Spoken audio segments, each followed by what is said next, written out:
Hello everyone, welcome to Neve Academy. So, today we are discussing about the documents required if you are getting admission in Delhi University.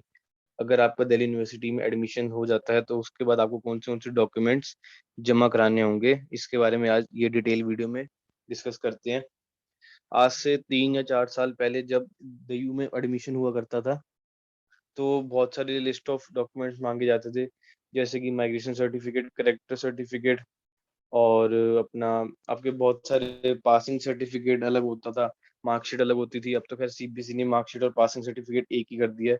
मतलब कि जो आपको marksheet मिलती है उसके ऊपर लिखा होता है कि दिस पर्सन है सक्सेसफुली पास क्लास 10th और 12th। तो वही आपका पासिंग सर्टिफिकेट है, उसके नीचे आपके मार्क्स लिखे होते हैं।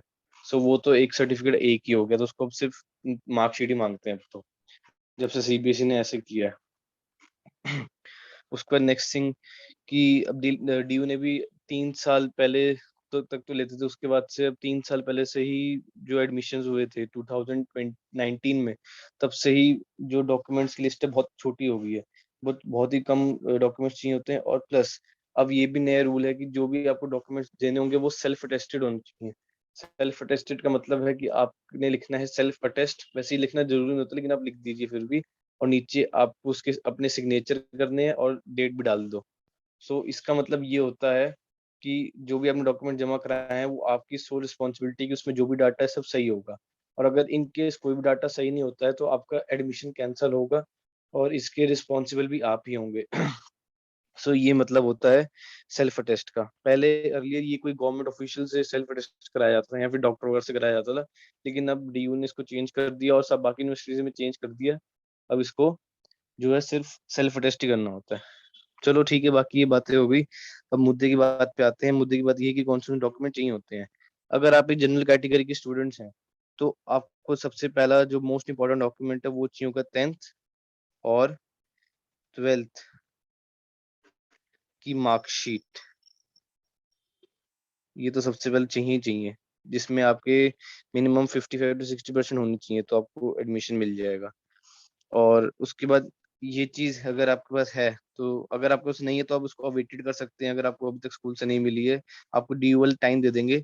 अगर आपको नहीं मिली तो 10th की तो आपके पास होगी, क्योंकि 12th के बाद ही आप ड्यू में लोगे, तो 10th की तब करा दो जमा। और अगर आपके पास 12th की नहीं है तो आप बोल दो कि अभी मार्कशीट नहीं आई है, अभी स्कूल से अवेलेबल नहीं हुई, तो वो आपको टाइम दे देंगे, ये इस टाइम तक आप जमा करा दो और आपको स्कूल से मिलेगी तो वहाँ पे करा देना। ओके। नेक्स्ट थिंग जो आती है, जो चाहे जनरल कैटेगरी का कोई स्टूडेंट हो चाहे किसी भी रिजर्व कैटेगरी का हो, उसको जो सेकंड थिंग चाहिए वो है फोटो, एक पासपोर्ट साइज, मतलब खिंचवा के रख लो कितनी चाहिए वो देख लो, कोई फॉर्म में लगती है या आई कार्ड के फॉर्म में लगती है, कई जगह लगती है। इसलिए एक रिसेंट पासपोर्ट साइज फोटो खिंचवा के रख लो। और अपना बाकी एक चाहिए होगा आपको सिग्नेचर। सिग्नेचर भी अगर आपको ऑनलाइन है तो आपको अपलोड करने होगी, तो ये थर्ड थिंग आप लिख सकते हो। ये 3 चीजें मैंने बताई आपको। फर्स्ट पे बताइए मार्कशीट और फोटो और सिग्नेचर तो चाहिए चाहिए सबको, चाहे वो बच्चा जनरल कैटेगरी का है या फिर किसी रिजर्वेशन का है। उसके बाद अगर आपने एडमिशन लिया है किसी कैटेगरी के अंदर आके, यानी कि ईडब्ल्यूएस में या किसी स्पोर्ट्स कोटा में, कोई कास्ट के अंदर आके, किसी माइनॉरिटी सिक्स माइनॉरिटी वगैरह में आके, तो उसका जो सर्टिफिकेट होता है आपको वो भी इसमें ऐड करना पड़ेगा। जो 3 सर्टिफिकेट है वो तो जनरल के लिए भी है और किसी कैटेगरी के लिए भी है। अगर आप किसी कैटेगरी में हो तो ये 3 सर्टिफिकेट तो आपको देने ही है, मार्कशीट, सिग्नेचर, फोटो, प्लस जो आपका फोर्थ ऐड हो जाएगा, ये हो जाएगा कोई भी आपका कास्ट या कैटेगरी का सर्टिफिकेट।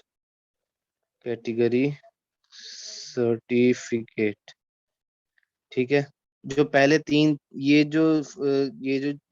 कास्ट कैटेगरी सर्टिफिकेट है, ये जनरल वालों पे नॉट एप्लीकेबल है। नॉट एप्लीकेबल ऑन जनरल, ये याद रखना ध्यान से, क्योंकि वैसे आपको जनरल है तो आपको उसको ऐसा सर्टिफिकेट होगा भी नहीं।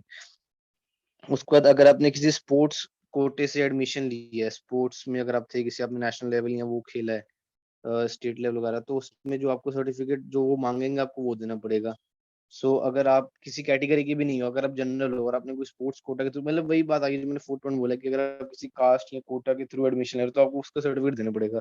अगर आप स्पोर्ट्स कोटा से ले रहे हो तो आपको उसका सर्टिफिकेट देना। अगर आप ईसीए से ले रहे हो तो आपको ईसी का देना पड़ेगा।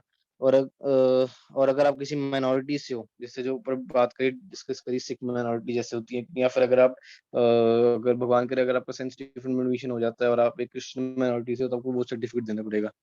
बाकी दैट्स ऑल, यही लिस्ट होती है।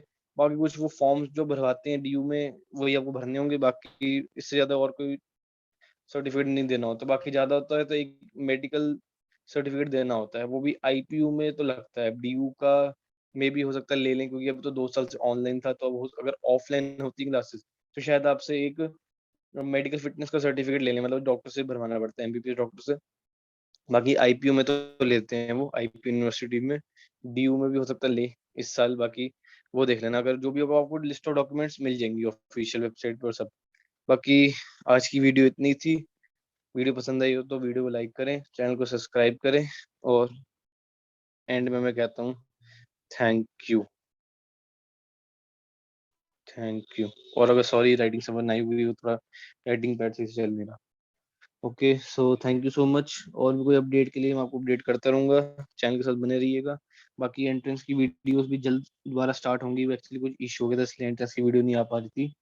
बाकी वीडियो देखने के लिए धन्यवाद, थैंक यू सो मच।